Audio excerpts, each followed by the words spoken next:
আজ আমাদের আলোচ্য বিষয়টি হলো পৃথিবী পৃষ্ঠের কোনো স্থানের অবস্থান নির্ণয়। তো প্রথমে আমরা জানব পৃথিবী পৃষ্ঠের কোনো স্থানের অবস্থান নির্ণয় করা হয় কিভাবে। তো পৃথিবীর ক্ষুদ্ররূপ হিসেবে ধরে নেওয়া যাক একটি বল।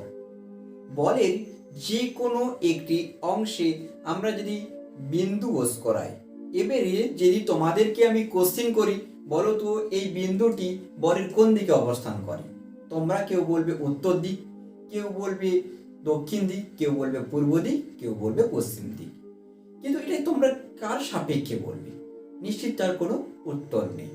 অর্থাৎ যদি বলা যায় কোনো গোল বস্তুর কোনো দিক বা প্রান্ত বলে কিছুই থাকে না, তাহলে পৃথিবীর কিভাবে সঠিক অবস্থান আমরা নির্ণয় করব? তার জন্য কতগুলি কৌণিক দূরত্বের ওপর ভিত্তি করে কতগুলি কাল্পনিক রেখা অঙ্কন করা হয়েছে। তার মধ্যে অন্যতম হচ্ছে নিরক্ষরেখা, মূলমধ্যরেখা, অক্ষরেখা ও দ্রাঘিমা রেখা। আজকে আমরা প্রথমে জানবো যে নিরক্ষরেখা কাকে বলে।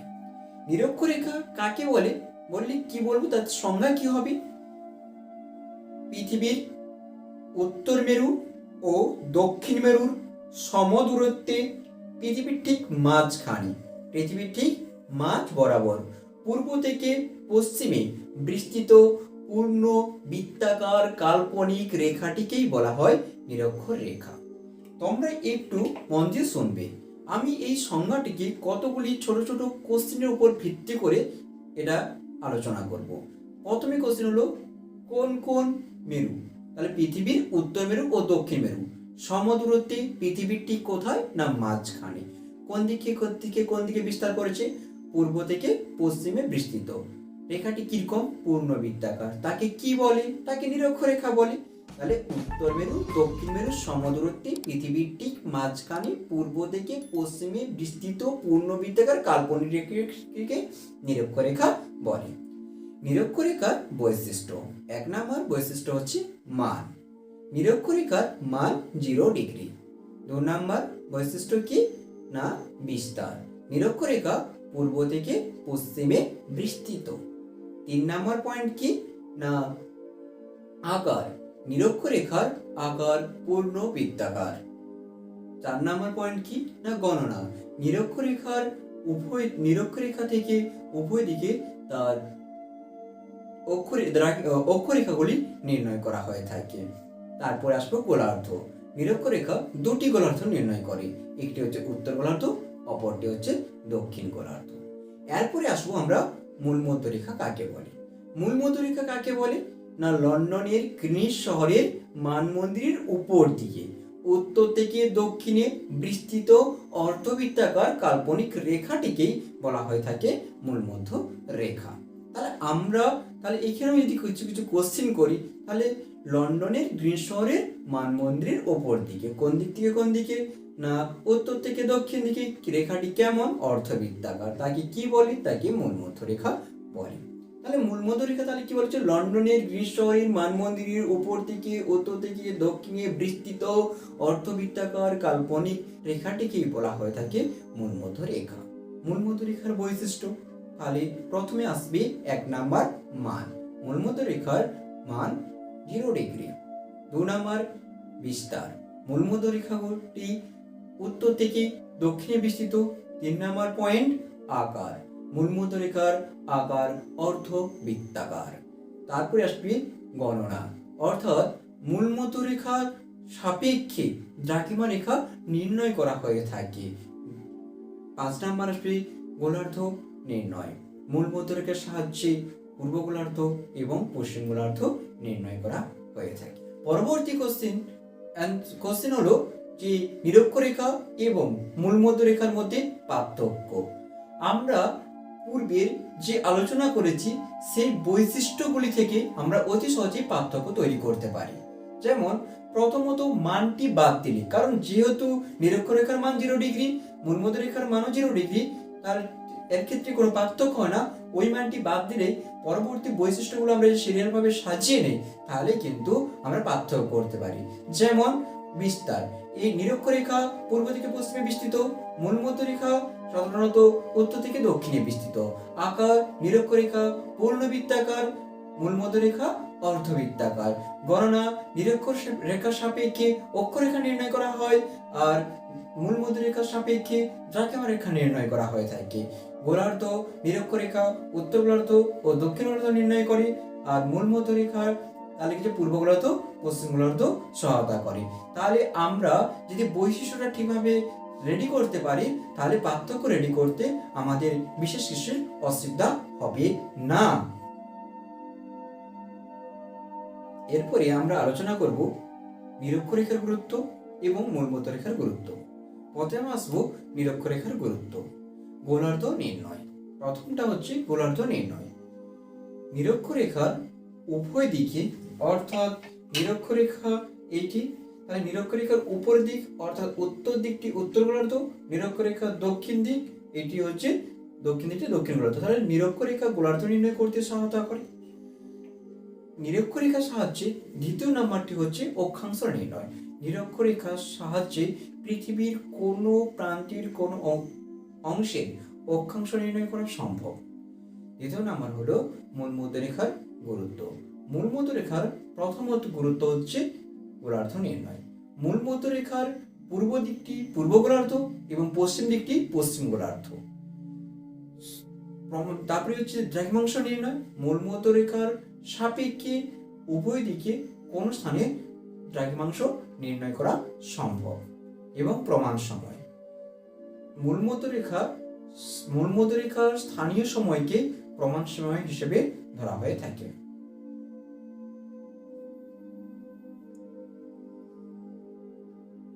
নিরক্ষরেখাকে মহাবৃত্ত বলা হয় কেন? নিরক্ষরেখাকে মহাবৃত্ত বলা হয় তার দুটি কারণ রয়েছে। প্রথম কারণ, নিরক্ষরেখার নিচে একটি অক্ষরেখা। নিরক্ষরেখার পরিধি অন্যান্য অক্ষরেখার পরিধির তুলনায় অনেকটাই বৃহৎ, তার জন্য নিরক্ষরেখাকে মহাবৃত্ত বলা হয়।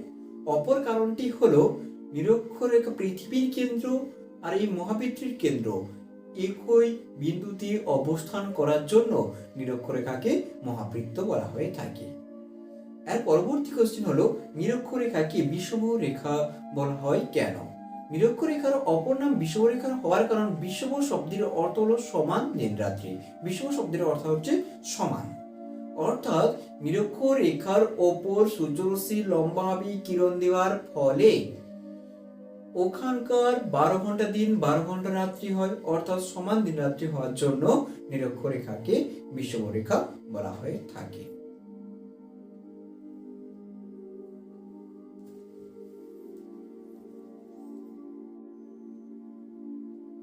এর পরবর্তী কোশ্চেন, নিরক্ষীয় তল কি? না, পৃথিবীর নিরক্ষরেখা বরাবর পূর্ব থেকে পশ্চিম দিকে কাল্পনিকভাবে কেটে ফেললে যে তল পাওয়া যায় তাকে নিরক্ষীয় তল বলে। অপরভাবে আরেকটি ভাবে বলা যায়, নিরক্ষরেখা ও পৃথিবীর কেন্দ্র যে তলে অবস্থিত তাকে বলা হয় নিরক্ষীয় তল। এর পরবর্তী কোশ্চেন হলো অক্ষরেখা কাকে বলে? নিরক্ষরেখার উভয় দিকে পূর্ব থেকে পশ্চিমে বিস্তৃত পূর্ণবৃত্তাকার কাল্পনিক রেখাগুলিকে বলা হয় অক্ষরেখা। এখানে মনে রাখার বিষয়টি হলো যে এখানে রেখাগুলিকে বলা হচ্ছে, একের অধিক, তার জন্য রেখাগুলিকে। এবারে আসবো অক্ষরেখার বৈশিষ্ট্য। প্রথমেতে আসবো বিস্তার। অক্ষরেখাগুলি পূর্ব থেকে পশ্চিমে বিস্তৃত। 2 নাম্বার আকার। অক্ষরেখাগুলির আকারও পূর্ণ বৃত্তাকার। নেক্সট মান। অক্ষরেখার সর্বনিম্ন মান 0 ডিগ্রি এবং সর্বোচ্চ মান হচ্ছে 90 ডিগ্রি। তারপরে আসবো সংখ্যা। অক্ষরেখা সাধারণত নিরক্ষরেখার উত্তর দিক বা একদিকে 1 ডিগ্রি অন্তর অক্ষরেখার সংখ্যাটি হচ্ছে 89টি। এখানে কিছু মনে রাখার বিষয় রয়েছে। এখানে যদি তাহলে 0 দিকে যদি 90 হয় তাহলে এখানে 89 কেন? কারণ সুমেরু বিন্দু বা কুমেরু বিন্দু এই দুটো বিন্দুই হচ্ছে একটা বিন্দু, এগুলো রেখা নয়। যেহেতু এটা উত্তর দিক দিয়ে দেখা যদি যায় তাহলে যেহেতু এটা বিন্দু তার জন্য এটি 89টি। তাহলে নিরক্ষরেখার উভয় দিকে অক্ষরেখার সংখ্যা কটি? 179টি। নেক্সট, তারপরে আসবো মধ্যবর্তী দূরত্ব। অক্ষরেখাগুলির মধ্যবর্তী দূরত্ব সমান, পরিধি তো সমান। পরিধি অক্ষরেখাগুলি সাধারণত নিরক্ষর রেখা থেকে যতই দুই মেরুর দিকে আমরা ক্রমশ যেতে থাকবো ততই দেখবো সাধারণত অক্ষরেখাগুলি পরিধি ক্রমশ ছোট হতে থাকছে। গুরুত্ব না অক্ষরেখাগুলির মাধ্যমে পৃথিবীর তাপীয় মণ্ডল অঞ্চলে বিভক্ত করা যেতে পারে। এর পরবর্তী কোশ্চেন হচ্ছে দ্রাঘিমা রেখা কাকে বলে? তাহলে মূল মধ্য রেখার উভয় দিকে উত্তর থেকে দক্ষিণে বিস্তৃত অর্ধবৃত্তাকার কাল্পনিক রেখাগুলিকেই বলা হয়ে থাকে দ্রাঘিমা রেখা। তাহলে অক্ষরেখা দ্রাঘিমা রেখা দুটি সংজ্ঞা যদি পাশাপাশি রাখা যায় তাহলে এখানে বলেছিলাম নিরক্ষরেখা, এখানে বলছে মূল মধ্য রেখা। এটি বলেছিলাম পূর্ব দিকে পশ্চিমে বিস্তৃত, এটি বলছে উত্তর দিকে দক্ষিণে বিস্তৃত। এটা বলেছিলাম পূর্ণবৃত্তাকার, এটি বলছে অর্ধবৃত্তাকার। এইখানে কাল্পনিক রেখাগুলি কি বলা হয়? অক্ষরেখা। এগুলো বলা হচ্ছে দ্রাঘিমা রেখা। তাহলে দুটোকে পাশাপাশি রাখলে কিন্তু অতি সহজে দুটির সংজ্ঞা আমরা রেডি করতে পারি। এবারে আসবো দ্রাঘিমা রেখার বৈশিষ্ট্য। একইভাবে আমরা যেমন অক্ষরেখার বৈশিষ্ট্যগুলো পরপর সাজিয়েছিলাম ঠিক একইভাবে দ্রাঘিমা রেখার বৈশিষ্ট্যগুলো আমরা সেভাবে সাজিয়ে নেব। প্রথমে আসবো বিস্তার। দ্রাঘিমা রেখাগুলি সাধারণত উত্তর থেকে দক্ষিণে বিস্তৃত। তারপর সেখানে কি আলোচনা করলাম? আকৃতি। তাহলে এখানেও বলবো আকৃতি। আকৃতিটা কিরকম? না সেটা ছিল পূর্ণবৃত্তাকার, এটি হচ্ছে অর্ধবৃত্তাকার। তারপরে আসবো মান। দ্রাঘিমা রেখার মান 0 ডিগ্রি, এটা হচ্ছে সর্বনিম্ন মান। সর্বোচ্চ মান হচ্ছে 180 ডিগ্রি। তারপরে আসবো সংখ্যা। সংখ্যার ক্ষেত্রে এখানেতে তাহলে মূল মধ্য উভয় রেখার দিক থেকে 180টি। তাহলে মোট কটা হচ্ছে? না মোট হচ্ছে তোমার হচ্ছে 360টি। নেক্সট, তারপরে আমরা চলে আসবো যে মধ্যবর্তী দূরত্ব। দ্রাঘিমা রেখাগুলির মধ্যবর্তী দূরত্ব কিন্তু ভিন্ন। নিরক্ষরেখায় বেশি হলেও দুই মেরুর দিকে যত যাব ততই কিন্তু তাদের মধ্যবর্তী দূরত্ব ক্রমশ কমতে থাকবে। বিস্তার বা পরিধি। প্রত্যেকটি দ্রাঘিমা রেখার পরিধি কিন্তু এক।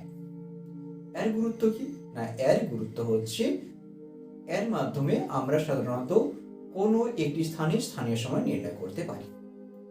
এবারে যদি আমরা এই দুজনের বৈশিষ্ট্য সাপেক্ষে যদি অক্ষরেখা এবং দ্রাঘিমা রেখার মধ্যে পার্থক্য তৈরি করি অতি সহজে কিন্তু পার্থক্যগুলো তৈরি করতে পারি। তাহলে ঠিক সেই পরপর সাজিয়ে নিলে তাহলে বিস্তার, আকার, মান, সংখ্যা, মধ্যবর্তী দূরত্ব, এইভাবে পয়েন্টগুলো যদি আমরা পরপর সাজিয়ে নেই তাহলে কিন্তু পার্থক্যগুলো অতি সহজে রেডি করতে পারবো। তাহলে আমরা সংজ্ঞা সাপেক্ষে আমরা কিন্তু পার্থক্য